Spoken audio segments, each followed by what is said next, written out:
Alright guys, welcome back to another video. As you see in the title, we're keeping it real. Today we're going to be talking about loneliness and my experience with it, our cultural experience, and all that fun stuff. I have a YouTube addiction and I feel like I have a constant need for some sort of background stimulus when I'm doing a task or working. And it's not necessarily due to needing like a constant dopamine hit or constant entertainment, although that can be part of it if I'm doing like some like boring task like cleaning or I don't know, like regular like office stuff. But I realized recently towards the end of last year that heavy reliance on YouTube mainly comes from a feeling of loneliness and wanting some sort of company while I'm working. With my day-to-day work, I'm pretty much 100% alone, except for my dog. He's there sometimes, but I'm pretty much alone for most of the day and like working on my own, like work alone, like all the projects that I work on, it's just me working on them. I don't have like a team or I'm not currently working with any clients. So yeah, it's pretty much one woman show here. But I never thought it would bother me as much as it does now because I grew up very independent, very much wanting to do my own thing and wanting to work on my own projects and working really well by myself. I always hated group projects growing up because it felt like I was like left with all the work to do because I was both the quote unquote gifted kid, however like problematic that is, plus being the art kid as well. So it's just like, oh yeah, they can do all the work. They know how to do both of the things. So group projects always became quite a big burden. So working alone always felt like the optimal position to be in. And maybe you guys can relate. Maybe you guys are like online students, or maybe you also work from home, or maybe you have like an illness or a disability that keeps you from getting out more. With starting this video, I kind of procrastinated a lot because I tend to, for this year, I've been trying to focus my videos on these monthly projects that I work on for my mail club. And this month's theme was community. And talking about loneliness, I was kind of worried to talk about it because I didn't want it to seem like I was underdeveloped in some way or just, I don't know, like immature or just like lacking in some way, even though we all like have our own flaws and stuff, and that's just the perfectionism speaking and wanting to come off as like competent. But yeah, the reason why this video is coming out so late in the month is because this topic is difficult to talk about because I think a lot of people in my generation struggle with this particular topic. Whites struggle with this particular topic immensely these days, especially with the internet and a lot of us working from home or doing school from home and not getting a chance to socialize as much. And the thing is, I do have friends. There have been points in my life where I've been super social and it's been so amazing and so great, but moving to a different area and having this job and all that it entails has kind of like turned me into a hermit in some way. And I'm just not great at keeping in touch, especially when it's online. Not because I don't care, but because if something isn't tangible, like right in front of me, or with all the wonderful things of adulthood getting in the way, it just feels like it continually like slips through my grasp and just leads to this perpetual state of like catching up and all that stuff. But anyways, do you guys feel the same? I was just curious if you guys feel the same. I feel like a lot of the things that keep me from socializing is like pretty much energy, time, finances, and guilt in a way. So after a day of working, even if like what I do for a living is something I really love, like working on my comic or working on illustrations and being able to pack orders and send them out to you guys, it still feels like mentally exhausting in a way because that creative exertion, it means something and it takes takes something out of me, which is good. Like, it's good to challenge yourself and stretch yourself, but that doesn't mean that it doesn't have a cost. So there's sort of that mental exhaustion that comes sometimes, as well as physical exhaustion. My dog requires a lot of physical exercise throughout the day. We got a mixed breed, so we're pretty sure he has some whippet and some pointer in him, so definitely has a hunting instinct that is very difficult to calm down in the suburbs, but that usually takes a lot of long walks. In most of the time it's Florida heat, so that leaves you pretty drained with the sun. And another thing that keeps me from like socializing more and trying to like quote unquote like fix this problem of loneliness is that a lot of my free time outside of work is consumed by chores and basic life admin. So like groceries, cleaning, dishes, tracking expenses, like keeping track of finances, feeding myself, like all that fun adulting stuff. And when I was growing up, I hated the word adulting because it just felt so, for lack of a better word, it felt really immature. And it sounded like a cringe millennial thing just hearing it growing up, but with having grown up myself now, I have retracted my ignorance. I retract that statement because now I do understand the horrors of the day-to-day grind.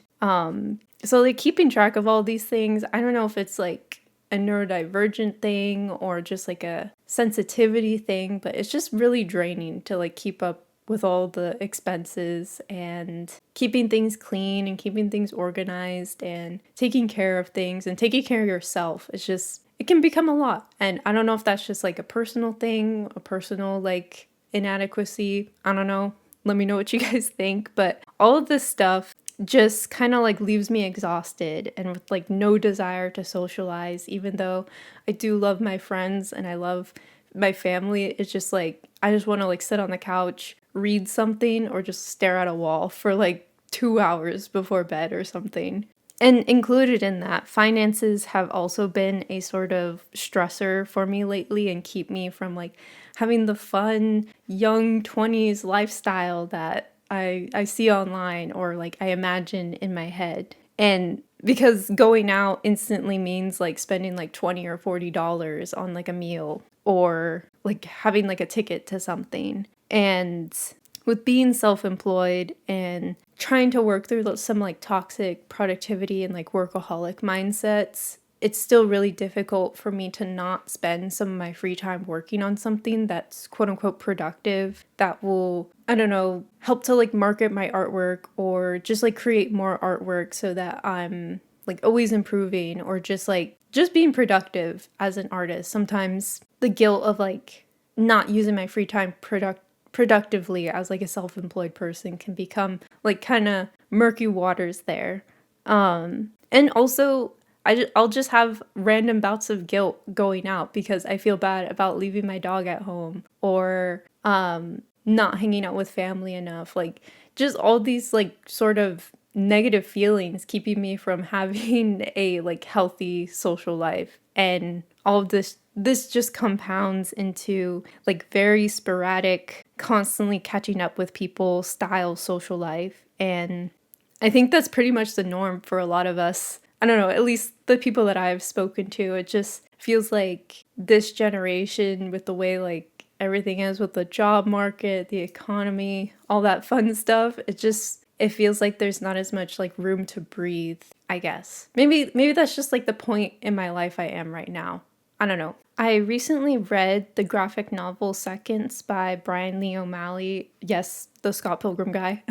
The main character, Katie, is given the choice to rewrite her mistakes every night and like redo them, like undo them, I guess. And spoiler, this becomes a horrible mess, causing a tangled canopy of different timelines and outcomes for Katie's life. And while the novel's main theme is accepting your mistakes and choosing to work with them rather than avoid them and like try to rewrite them, there's sort of like this sub-theme. Is that a thing? I don't know.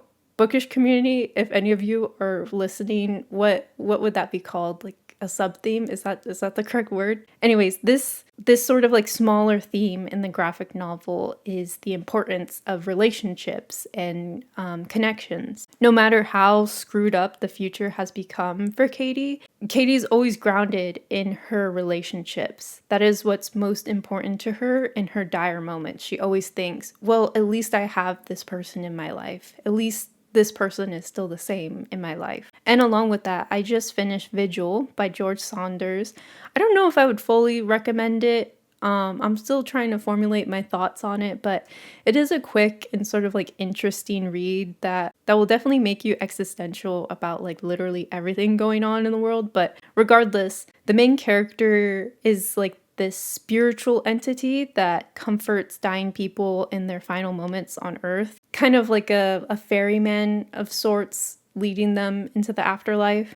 And it just made me wonder, what are the things that I would look back most fondly and would have like the most impact on my life? Like if I was in a catastrophic scenario like Katie, or at the end of my life like this character in the book, I think I would value my connections to others the most. Like how my work has connected me to others, built relationships and established meaning, and just like led me to know so many amazing people experiencing things with others. And that's like TLDR, life really is the friends we made along the way.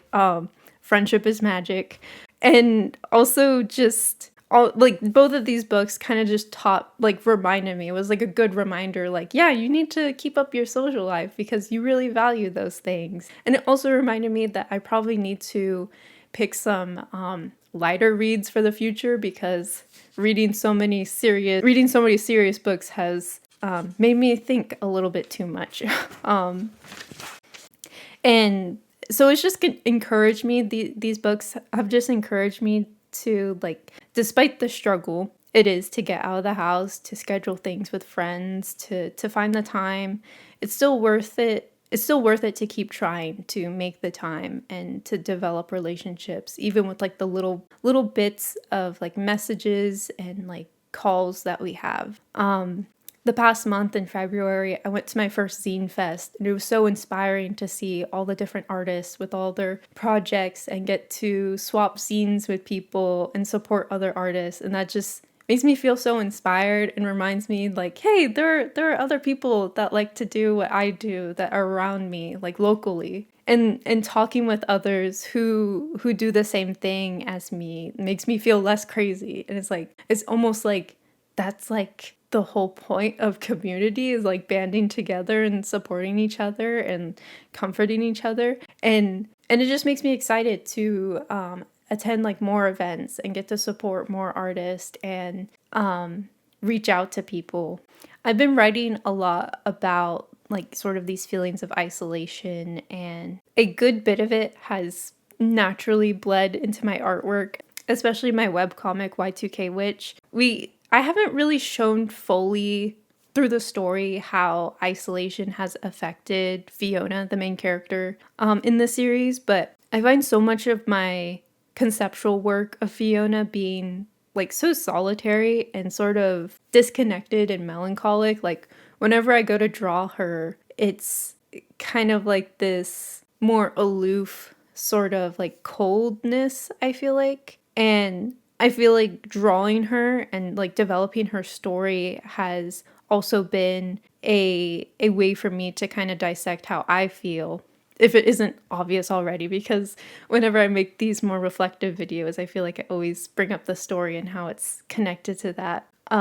Which if you don't know about it already, if you're new to my channel, Y2K Witch is a tale of a tired witch, Fiona, who accidentally traps her boyfriend Paolo in a digital pet. And it's sort of set in this like Y2K fantasy world, and it involves her like trying to figure out how to get him out and how to navigate both like the real world and a sort of like cerebral world to try and like save him from whatever's causing this issue to happen. And so she's having to encounter a lot of her own struggles and a lot of her own past that she's kind of avoiding. This month's Mail Club rewards kind of expand on that exploration of loneliness and community in the story. We haven't gotten to these pages yet in the comic, but Y2K Witch kind of involves an exploration in Fiona's quote-unquote like dreamland, a sort of like whimsical place full of small, cute creatures that help Paolo find his way back to the real world. Kind of think of like an Animal Crossing village or Tamagotchi, like all of these small characters living peacefully in this dreamland kingdom. The print of the month symbolizes this connectedness and community I wanted the creatures to have. And as my partner pointed out, it kind of ended up looking sort of like a loading screen for a video game, which I really like how that turned out. But I talked a little bit more about the meaning of this on Patreon, but all in all, I wanted this piece and the accompanying stickers to represent what Fiona is. I wanted this piece and the accompanying stickers to kind of represent what Fiona is valuing in her dreams, like what she's dreaming about. She's dreaming for like a sense of comfort, familiarity, connection, and community. I hope that she finds it in her story, but we will have to see how she figures things out as future pages are released. So pretty much all of this to say, I'm trying to solve my YouTube addiction through actually socializing and getting outside of the house and not relying on a video to keep me company throughout the day. And doing this, like actually like meeting that need for myself has improved my mentality so much with my artwork, with just like my like personal life, like mental and physical health. I feel like it just brings me so much joy to spend time with people that I care about. No surprise there. Yeah, of course, it's going to make you happy to spend time with people that you like. But it's hard. There's so many obstacles in life right now. I don't know if you guys like resonate with this, but it just feels like there's so much maintenance to everyday life for me. I don't know. Maybe I'm just managing things poorly. I don't know. But I just know that I look forward to the time that I spend with friends and family so much. And I want to protect that part of my life more. And I hope that sort of like valuing of community and sort of encouragement to find community and spend time with others is well communicated through these pieces I've been working on. And yeah, let me know what you guys think. This was another more sort of more like train of thought sort of speaking. I did write some things down, but it was a hard topic to bring up, and I still feel like I don't have all the words for it, and maybe I need to reflect on it a little bit more and spend some time with how I feel about this sort of topic because it's so pertinent to a lot of us. But I hope that you weren't lonely while watching this video, but I also hope that you go out and actually talk to people and spend time with people that you love, and that time is never wasted. So yeah. These designs are available for the rest of March, which isn't that much longer since I was later with making this video. So make sure to join my mail club before the end of the month. This month also includes my first sort of newsletter zine. It's this small little zine with some writing about this past quarter, along with a mini comic, a sketchbook compilation, and some book recommendations on the back. So if you're interested, make sure to sign up because this is for March only. I don't do this for every month. I'm kind of hoping to make it a quarterly thing, but I'll see how it plays out. And also, big news. My shop is open again. I have some new prints of some older paintings on there. Not a huge collection, but just something to get the ball rolling for this year. Patrons and free members had early access to all the designs. So if you want to be the first to know of the upcoming designs I'm working on right now, make sure to sign up as a free member for some more consistent updates. I pretty much post the most frequently to Patreon right now. thank you guys so much for watching. Like I said, this was kind of a harder video to make, but I wanted to be honest with you guys about how I've been feeling and how that translates into the work that I create. It's kind of difficult for me to continue to share my work online while like obfuscating the true meaning of what I'm working on in service of making myself look more presentable or more competent, I guess, because that's not the truth of it. And these are things that I really struggle with, but I hope my artwork kind of like communicates that and like connects with any of you guys who are feeling the same way. Let me know what you think down below, fellow YouTube addicts, most likely if you are watching this, but no worries, I completely get you. It's really difficult to sometimes get out of the house and talk to people and have the time or the money or the energy. So give yourself some grace. It's been a crazy year so far, but I hope you all have a wonderful rest of your week or day whenever you're listening to this. And yeah, I will see you hopefully a little bit earlier next month for another video, but we will see. Hopefully it's a little bit of a lighter topic. We've been hitting some deep points these past couple of videos, but let's do something lighthearted next month. Thank you guys for watching. All right, bye.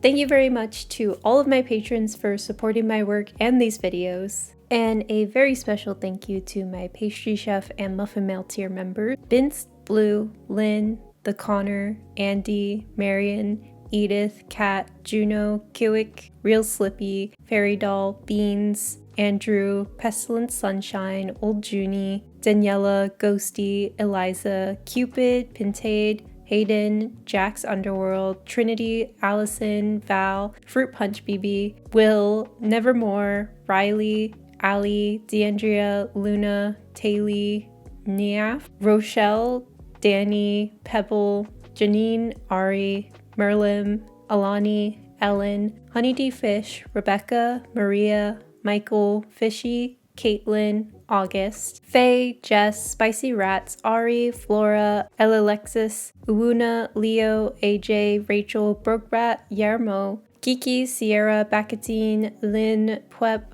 Josie, Julio, Modeled Pixel, The Worst Narcissist, Cheese, Lana, Koichucks, Zoe Sketches, Sammy Bear, Mara, Beetle Ghost, Jazz, Salty Jackrabbit, Matthew, Jalapeno, Cole, Shadora, Scoot and Boot, The Oven is Frozen, Bean, Fig, Debibo, Autumn Burn, Rippled Nickel, Zelly, Dreamy Mermily, Keisha, Julia, Jules, Just a Hoe Bag with Wings, okay, D, Bowie, Delaney, Tailsy, Nat, Ash, and Shokia. Thank you all so much.